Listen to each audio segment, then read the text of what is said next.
2월 23일 목요일입니다. 오늘은 사도행전 6장 1절로 마지막 15절 사탄의 시험을 이기는 것이라는 제목입니다. 사탄의 시험을 이기는 것. 오늘 본문은 짧은 절이지만 두 덩어리로 이렇게 구분이 돼요. 1절부터 7절까지는 예루살렘 교회에서 구제 문제로 인해서 갈등이 생겼어요. 그 갈등을 해결하는 장면이고, 두 번째로는 8절부터 15절 이제 그 갈등을 해결하는 과정에서 이제 일곱 집사를 세웁니다. 그 일곱 집사 중에 한 명이 이제 스데반인데, 그 스데반이 디아스포라 유대인들에게 고발을 당하는 장면입니다. 이 디아스포라 유대인이라는 말은 흩어진 유대인이라는 뜻이에요. 이스라엘 본토, 그 가나안 땅 이스라엘 본토에 살지 않고 이집트니 혹은 터키니 그리스니 로마니 먼 지역에 흩어져서 사는 유대인들을 말해요. 이 유대인들은 비록 본토에 살고 있지 않지만 율법, 하나님의 그 율법을 붙들고 살려고 하는데 아주 열성을 다했던 사람들을 말해요. 이들이 이렇게 이스라엘 본토를 떠나게 되는 이유는 여러 가지 이유가 있는데, 대체로 이 디아스포라 유대인들은 정치적인 이유가 좀 많이 있는 사람들입니다. 전쟁 포로가 되거나 혹은 식민지 정책 때문에 어쩔 수 없이 고향을 떠난 그런 사람들이죠. 최초의 디아스포라 유대인이 생기기 시작한 것은 역사를 거슬러 올라가서 BC 586년에 바벨론에 의해서 예루살렘이 멸망하죠. 그때 수많은 사람들이 포로가 되어서 바벨론으로 끌려갑니다. 그러다가 70년 만에 다시 예루살렘으로 귀환을 해요. 그렇게 귀환하는데 돌아오지 않고 그냥 그 동네 그 지역에 머물러 사는 사람들이 있습니다. 그때 이제 그 땅에 살고 있는 사람들이 유대인들끼리 모여서 공동체 생활을 하며 유대인의 정체성을 지켜 나가려고 하죠. 그렇게 이제 유대인들이 디아스포라 유대인들이 되는 겁니다. 그리고 두 번째로는 이제 좀 더 강력한 의미에서 율법을 붙들고 율법 신앙을 지키려고 애를 쓰는 이런 현상이 좀 더 강력하게 나타나는 유대인들이 있어요. 그들이 이제 언제 생겨나냐면 BC 167년쯤에 헬라의 안티오코스 4세 에피파네스라는 왕이 있다고 그랬죠. 그 왕이 이집트를 공격하러 갔다가 패하고 돌아오는 길에 화가 나가지고 예루살렘을 공격해요. 그래서 예루살렘 성전을 탈탈탈 털어가고 그러는데, 그때 이제 예루살렘을 이제 핍박을 합니다. 그러면서 성전에서 제사를 드리지 못하게 하고 성전에 돼지풀을 뿌리고 성전에 있는 각종 보화들을 탈취해가지고, 그것도 모자라서 이제 예루살렘 백성들을 아주 강력하게 핍박을 하고 그들을 억압을 합니다. 그리고 그들에게서 세금을 거두고 또 그것도 모자라서 예루살렘 백성들을 이제 막 탈취하죠. 그러니까 그때 이제 수많은 유대인들이 예루살렘을 떠나요. 그래서 저 이집트 쪽으로 떠나고 저 시리아, 리비아, 알렉산드리아 있는 그쪽으로 이제 떠나고, 그리고 이제 시리아 지역으로도 이렇게 이제 상당히 많은 유대인들이 흩어지게 됩니다. 이때 흩어진 유대인들은 성전 제사를 핍박받으니까, 그 성전 제사와 율법 신앙을 핍박받으니까 피난 나간 사람들이에요. 이들은 더 강력하게 율법을 지키려고 애를 쓰는 사람들이죠. 그리고 이제 또 세 번째, 언제 또 강력한 디아스포라 유대인들이 생겨나냐면 BC 63년에 로마의 폼페이오스 장군이 예루살렘을 공격합니다. 그때 또 예루살렘이 또 로마의 점령을 당하는 거예요. 이때 또 수많은 유대인들이 로마의 포로로 잡혀가요. 그래서 포로로 잡혀갔다가 그 로마에서 이제 살다가 로마 황제가 바뀔 때 자유를 얻는 이런 포로인들이 있었어요. 그들이 거기에서 그대로 정착을 하거나 혹은 이런저런 이유로 그 옆으로 이제 이동하거나 혹은 그리스로 넘어가는 사람들, 이런 사람들이 이제 생기는데, 이들이 전부 다 이제 디아스포라 유대인이라고 이렇게 말해요. 그러니까 이 디아스포라 유대인들은 자기 정체성이 뭐에 있냐면 율법을 지키는 거에 있었어요. 그래서 회당을 만들어 놓고 늘 그 회당을 중심으로 이게 신앙을 유지시켜 나가는 겁니다. 나중에 우리가 사도행전 뒷부분에서 이제 공부합니다만 사도 바울이 가는 곳마다 저 터키니 그리스니 이런 가는 동네마다 항상 회당을 중심으로 복음을 전하는데 이게 이런 배경들을 가지고 있는 겁니다. 그래서 이 디아스포라 유대인들, 고향을 떠난 본향을 떠난 흩어진 유대인들은 항상 그들의 마음 중심에 하나님의 율법을 지키려고 이제 늘 애를 쓰고 그들의 소원이 뭐냐면 절기 때마다 예루살렘 성전에 순례를 한번 갔다 오는 거예요. 1년에 절기가 크게 3가지 절기가 있다고 그랬죠. 성전에 가는 절기. 그래서 그 절기 때 예루살렘 성전에 한번 이렇게 자기 사는 동안에 순례를 한 번씩 갔다 오는 거. 요거를 이제 목표로 삼고 삶을 사는 거예요. 그리고 그들의 그 유일한 소원이 뭐냐면 죽기 전에 예루살렘에 가서 죽는 거. 자기 뼈를 예루살렘에 묻는 거. 요게 디아스포라 유대인들의 소원이에요. 그래서 기회만 되면 혹은 여건만 되면 그들은 그렇게 예루살렘으로 돌아가려고 그러는데 요 의식, 요 디아스포라 유대인들이 가지고 있던 요 의식, 요 본향에 자기 뼈를 묻고 싶다는 예루살렘에 가서 자기 여생을 보내고 거기에서 자기 뼈를 묻고 싶다는 요 의식이 뭘로 발전하냐면 시오니즘이라는 걸로 발전해요. 시오니즘. 들어보셨는지 모르겠습니다만 이스라엘 백성들이 이스라엘 백성들을 시온에 모이게 한 그 의식이에요. 그래서 이스라엘이 1948년에 독립을 하잖아요. 영국으로부터 독립을 하는데 그 독립하게 된 그 가장 강력한 힘이 바로 시오니즘이었어요. 그래서 전 세계에 흩어져 있던 이스라엘 유대인들이 예루살렘으로 모여서 거기서 이제 다시 이스라엘 나라를 회복하고 그리고 독립전쟁을 일으켜가지고 지금의 이스라엘을 건국해낸 겁니다.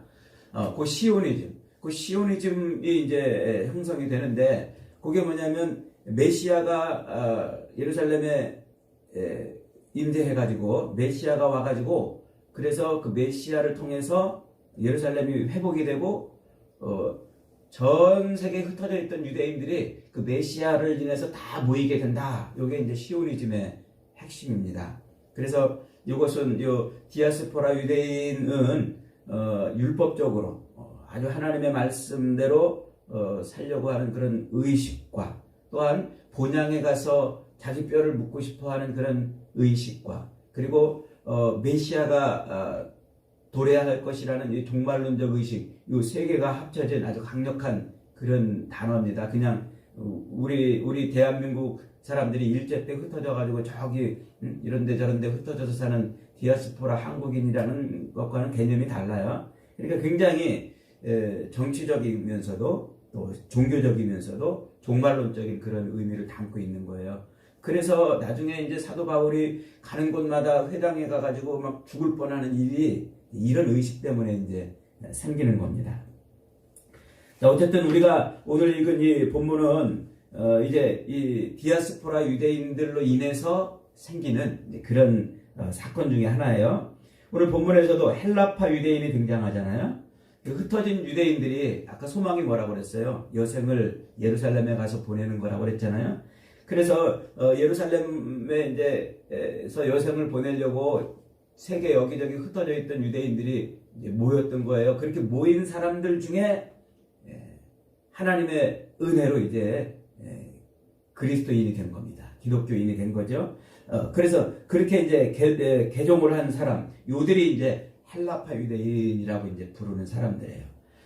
그런데 이렇게 율법을 지키면서 살려고 했던 그들이 돌아와 가지고 그리스도인으로 개종하게 된 이유가 뭘까요? 이게 강력한 성령의 역사 때문에 그래요. 교회가 막 부흥하잖아요. 예루살렘 교회가 막 엄청나게 부흥하니까 그 부흥하는 모습을 인해서 이제 그 많은 디아스포라 유대인들 중에 본향에 돌아온 사람들이 교회 안으로 들어오게 되는 거죠. 이 역사상 가장 짧은 기간에 가장 큰 부흥을 일으켰던 교회는 단연 예루살렘 교회입니다. 초대 예루살렘 교회는 그야말로 상상을 초월할 정도로 부흥을 했어요. 사도행전 2장에서 오순절날 성령이 임하죠. 그렇게 불같이 성령이 임하신 이후로 교회가 성장하는데 사도행전을 쓴 누가는 예루살렘 교회가 부흥하는 모습을 총 5번에 걸쳐서 우리에게 소개를 해주고 있어요. 첫 번째는 2장 41절에서 베드로의 그 한 번의 설교로 몇 명이 구원받았어요? 세례를 받았어요? 3,000명이 회심합니다. 그리고 두 번째로는 47절에 구체적인 숫자는 없지만 날마다 구원받는 사람을 더했다 그랬어요. 그리고 세 번째 보고는 4장 4절에서 말씀을 들은 자 중에서 믿는 자가 많으니 남자만 5,000명을 회심했다. 5,000명이 회심했다 그래요. 그러니까 남자만 5,000명이라고 하니까 미루어 추산할 때 여자도 상당수가 있었을 겁니다. 보통 이제 여자들이 좀 더 많았다고 봐요. 그러면 남자만 5,000명이니까 여자들이 남자들보다 좀 더 많았다고 치니까 둘이 합하면 금방 10,000명이 훌쩍 넘었을 겁니다. 자, 그러면 이때까지 드러난 숫자가 모두 몇 명이에요? 첫 번째 설교로 3,000명이 얘기했고, 그 다음에 또 5,000명 남자가 회심했고, 또 여자들도 그 정도 숫자가 될 거니까 13,000명에 날마다 더했다 이랬으니까 15,000명 이상이 훌쩍 넘었을 거예요. 그래서 이제 5장 14절에 보니까 믿고 주께로 나오는 자가 더 많으니 이러고 또 5장에서 한번 말하고, 오늘 본문 6장 1절에서도 그때의 제자가 더 많아졌는데 강력한 이 비교급으로 지금 설명해 주고 있어요. 그러니까 대충 더하면은 이제 학자들은 한 2만 명에서 2만 5천 명까지 부흥하지 않았겠나 이렇게 추산을 합니다. 그리고 얼마나 부흥을 한 거예요, 예루살렘 교회가. 아주 짧은 기간에 말이죠. 그렇게 강력한 부흥이, 교회가 강력하게 부흥하는 그 부흥은 뭘로 말미암는다고요? 성령의 역사로 말미암는 거예요. 사람의 힘으로 되는 게 아니고 교회의 부흥은 성령의 역사입니다. 그런데 꼭 이 성령이 역사하는 곳에서는 무엇도 함께 역사해요? 악한 영도 역사해요. 사탄이 역사하는 겁니다. 그래서 그 부흥하는 교회를 쓰러뜨리려고 사탄이 또 이런저런 모양으로 공격을 하고 시험을 하는 겁니다.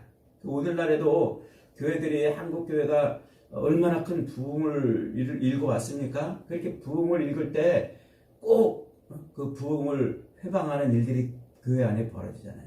그래서 교인들이 갈라지기도 하고 교회가 깨지기도 하고 서로 또 그냥 막 이전투구를 하는 이런 모습들이 많이 있잖아요. 그게 다 교회를 무너뜨리고 교회의 부흥을 방해하는, 성장을 방해하는 사탄의 방해들이에요. 오늘날에도 지금 한국교회가 이 코로나로 인해서 엄청난 지금 타격을 받는데, 이것이 그냥 보면은 코로나지만, 그러나 이런 성경에 나와 있는 이 영적인 안경을 끼고 보면 이게 다 악한 영의 공격들인 거예요. 악한 영의 공격들. 이 악한 영, 사탄이 교회를 쓰러뜨리려고 하는 방법은 3가지입니다. 성경에 등장하는 방법으로 3가지가 있는데, 첫째로는 핍박이에요. 강력하게 핍박을 하죠. 그래서 요 사도행전에서도 사도들이 계속 핍박을 받잖아요. 옥에도 갇히기도 하고 또 채찍들도 당하고 고문도 당하잖아요. 그리고 협박을 당하기도 하고 말이죠. 그래도 예루살렘 교회는 사도들을 흔들리지 않고 복음을 전했습니다. 그러니까 교회가 더 크게 부흥을 합니다. 근데 두 번째 방법을 쓰는 거예요. 두 번째 방법은 미혹하는 거예요. 유혹하는 거죠. 그래서 교인들 마음속에, 그들의 생각에, 그들의 신앙에 이 오염을 시키는 거예요. 그래서 오직 말씀을 붙들고 하나님의 말씀대로 살아야 되는 그 신앙을 변질시켜 가지고 세속적인 그런 사상을 갖고 살게 하는 거예요. 세속적인 생각들. 그래서 5장에서 아나니아와 삽비라 사건이 일어나는 거예요. 돈에 대한 유혹을 이기지 못하는 거죠. 그래서 교회를 위해서 헌금을 한다고 해놓고 막상 땅을 팔고 보니까 많은 돈이 생기니까 그 미혹들을 이겨내지 못하는 그런 유혹을 받는 겁니다. 그렇게 그런 미혹들을 통해서 교회를 흔들어놔요. 오늘날 한국 교회가 그런 어마어마한 사탄의 미혹에 빠졌어요. 그래서 전부 이 교회가 세속화됐어요. 세속화됐다는 것은, 세속화라는 말은 하나님보다 세상을 더 중요시 여긴다는 말이에요. 말로는 하나님 그러지만 돌아서면 세상 일이 더 중요하잖아요. 그래서 이 한국 교회는 오늘날 지금 상당히 많이 세속화되어 있다고 이렇게 보는 게 맞습니다. 그 다음에 이제 핍박과 미혹, 이거로도 예루살렘 교회가 무너지지 않았어요. 그러니까 세 번째 방법이 뭐냐면 시험이에요. 갈등하게 하는 거죠. 시험. 교회 안에 서로 갈등이 생기게 만드는 겁니다. 오늘 우리가 읽은 이 본문 예루살렘 교회도 이 폭발적인 부흥을 시기한 이 사탄이 핍박도 해보고 미혹도 해봤지만 잘 견디니까 이번에는 시험을 불어넣은 거예요. 그런데 그 시험의 바람을 지금 어떻게 이겼는가? 이게 오늘 본문 7절까지의 내용입니다. 교회 안으로 그리스도인으로 개종한, 교회 안에 들어온 사람들은 크게 두 종류입니다. 하나는 히브리파 사람들이 있어요. 히브리파. 원래 이스라엘 땅, 그 유대인 예루살렘에 살고 있는 본토인들이 그리스도교로 개종한 사람들이 있고, 그리고 아까 얘기했던 그 흩어져 있던 유대인들, 디아스포라 유대인들이 예루살렘에 와가지고 여기서 개종한 사람들, 요 두 사람들, 히브리파와 헬라파, 이렇게 구분이 됩니다. 헬라파 유대인들은 히브리파 유대인들도 그렇지만은 헬라파 유대인들은 이제 여생을 보내려고 자기 인생의 끝자락에 온 사람들이 많다고 그랬죠. 그러니까 그들이 예루살렘에 올 수 있었던 것은 대체로 이제 먹고 살 만한 형편이 좋은 사람들이에요. 형편이 좋은 사람. 형편이 어려운 사람들은 자기 고향을, 자기 살던 터를 이전하기가 어렵지 않습니까? 그래서 그들이 이제 여생을 예루살렘으로 이제 보내고 싶어서 왔어요. 그렇게 오니까 이제 교회가 부흥하니까, 사람들이 많아지니까 그들의 재산을 기꺼이 내는 거예요. 그래서 그 헬라파 유대인들 중에 이 바나바도 바로 헬라파 유대인에 속하는 사람이에요. 그래서 4장 마지막 부분에 바나바도 자기 재물을 기꺼이 교회에 헌납을 하지 않습니까? 이게 이제 그런 헬라파 유대인들의 특징인 거죠. 그런데 문제는 그렇게 다 재산을 서로 공유하면서 헌금을 하고서 그 어마어마한 숫자의 교인들을 먹고 사는 문제를 해결하는데, 요 헬라파 유대인들, 나이가 많은 사람들이었는데, 요 헬라파 유대인들이 그런 문제에서 좀 소홀히 여김을 받았던가 봐요. 그러니까 대접하고 구제하고 하는 일에서 좀 뒷견으로 좀 제껴졌는지, 아마 이제 이것은 재정을 관리하는 그 관리인들이 주로 사도들이 중심이 돼서 하다 보니까, 히브리파 사람들이 이제 관리를 하다 보니까 그런 데서 나타난 현상이 아닌가 싶어요. 그러니까 재산을 팔아서 돈을 더 많이 교회에 내놓았던 그 헬라파 유대인들이 소홀히 대접을 받으니까 시험에 빠진 거예요. 갈등이 생긴 거죠.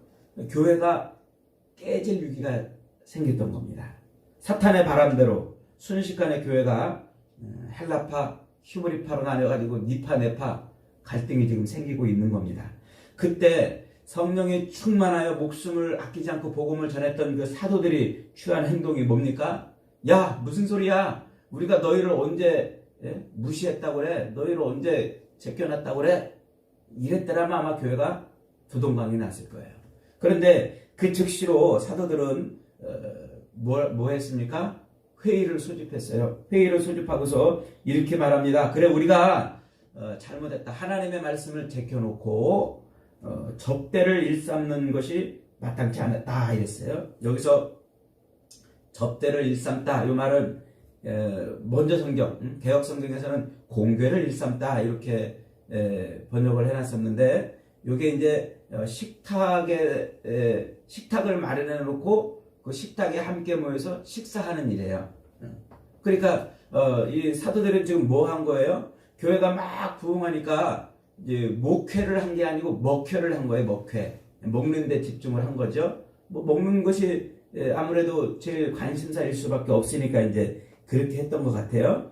그런데 그런 것에 집중해서 하다 보니까 갈등이 생긴 거예요. 그래서 그들이 대안을 내놓습니다. 3절입니다. 형제들아, 너희 가운데서 성령과 지혜가 충만하여 칭찬받는 사람 7을 택하라. 우리가 이 일을 그들에게 맡기고 우리는 오로지 기도하는 일과 말씀 사역에 힘쓰리라 라고 했습니다. 기도하는 일과 말씀을 전하는 것에 집중하겠다고 선언을 하고, 구제하는 일, 즉 식탁에 함께 모여서 식사를 하고 교제하는 그런 일들은 누구에게 맡겼어요? 집사를 세워서 따로 위임을 하는 거예요. 집사를 세워서. 그러니까 이제 서로 식탁의 교제를 나누기 위해서 먹는 일에 이렇게 집중을 하기 위해서는 뭐를 해야 돼요? 모든 그 교회의 재정을 집사들에게 위임한다는 거예요. 그러니까 사도들은 뭐 하는 거예요? 사도들은 오로지 말씀을 전하는 것과 기도하는 것에 전념하고, 그리고 교회 재정 관리는 누가? 집사들이 하는 거예요. 그리고 원래 이제 이 초대교회 이 모습을 따라서 한다면 교회 모든 재정은 집사들이 다 책임을 지는 거예요. 그들이 알아서 관리를 하는 거죠. 그래서 이제 그 일들을 맡기는 것을 이제 흔히 오늘날 우리 한국 교회 그 어떤 그 모습으로 이게 나타나는데, 어쨌든 지금 사도들이 그런 방편을 쓰고 대안을 내었습니다. 그런데 여기서 지금 사도들이 우리가 하나님의 말씀을 제쳐놓고 접대를 일삼는 것이 마땅하지 아니하니 라고 할 때, 이 접대를 하는 일, 지금 식탁의 교제를 나누는 일, 구제하는 일이죠. 이 구제하는 일이 기도하는 일과 말씀을 전하는 일보다 못해서 그런 것은 아니에요. 저급한 일이기 때문에 그런 것은 아니라는 거죠. 단지 일의 우선순위, 사도들이 자기들이 부름 받을 때 받았던 일의 우선순위가 뭐냐, 그 우선순위를 찾아낸 거예요. 그러니까 이것은 접대하는 일 혹은 구제하는 일, 교회가 뭐 구제하고 봉사하고 그런 일이 하나님의 말씀을 전하는 이 일보다 저급한 일이 아니라는 거죠. 동등한 똑같은 일인데, 이것은 논리적으로 우선순위가 어떤 것이, 사도들에게 주어진 우선순위가 어떤 거냐, 그것을 지금 그 말을 하고 있는 거예요. 원어의 의미가 말이죠. 그러니까 지금 사도들은 교회가 하는 가장 중요한 일이, 최고의 우선순위 일이 뭐라는 거예요? 그것이 하나님의 말씀을 전하고 기도하는 일이라는 거예요. 이게 교회가 집중해야 될 아주 중요한 일이라는 거죠. 그래서 사도들은 그 예루살렘 교회의 시험과 갈등을 교회가 해야 될 가장 우선순위가 무엇인지를 찾아내고 그 일을 통해서 갈등을 이겨낸 겁니다. 사탄이 교회를 흔드는 그 큰 시험을 교회의 정체성에서 찾아낸 것이죠. 7절에 보니까 그래서 그 문제가 잘 봉합이 되고 7절에 뭐라고 그럽니까? 하나님의 말씀이 점점 왕성했다 그래요. 이게 교회의 중요한 모습이에요. 그러니까 식탁에 교제를 하고 구제하고 봉사하는 그런 일들이 점점 왕성해진 게 아니라 뭐가 왕성해졌다고요? 하나님의 말씀이 왕성해졌다. 이게 그래서 하나님의 말씀이 점점 더 왕성해짐에 예루살렘에 있는 제자의 수가 더 심히 많아지고 허다한 제사장의 무리도 이 도에 복종되게 했다고 이렇게 말하고 있는 겁니다. 여러분, 이 말세에 성도들이 교회로 모여 신앙을 지키며 교회 생활하는데 가장 중요한 게 뭐라고요? 하나님의 말씀을 지켜내고 기도하는 일이라고요.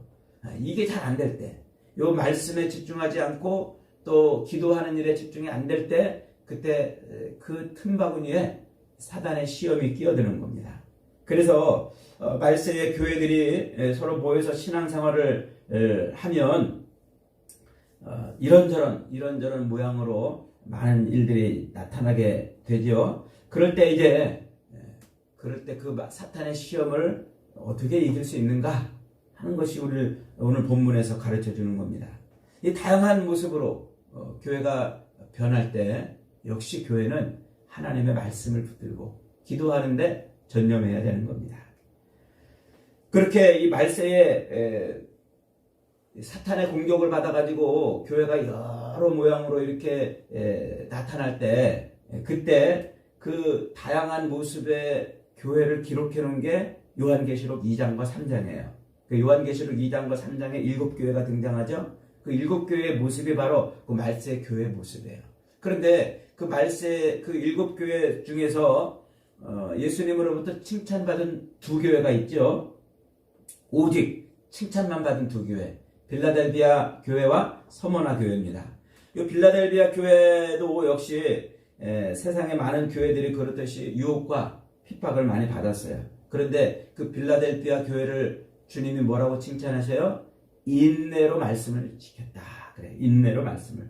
어려운 환경 속에서도 말씀을 읽는 일과 듣고 믿고 가르치고 배우고 전하는 그 일을 그대로 지켜서 행했다고 말하고 있습니다.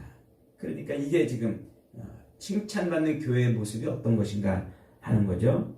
특별히 그 빌라델비아 교회를 향해서 예수님은 계시록 3장 8절에서 이렇게 말씀하고 있어요. 네가 작은 능력을 가지고도 내 말을 지키면 내 이름을 배반하지 않았다 그랬어요.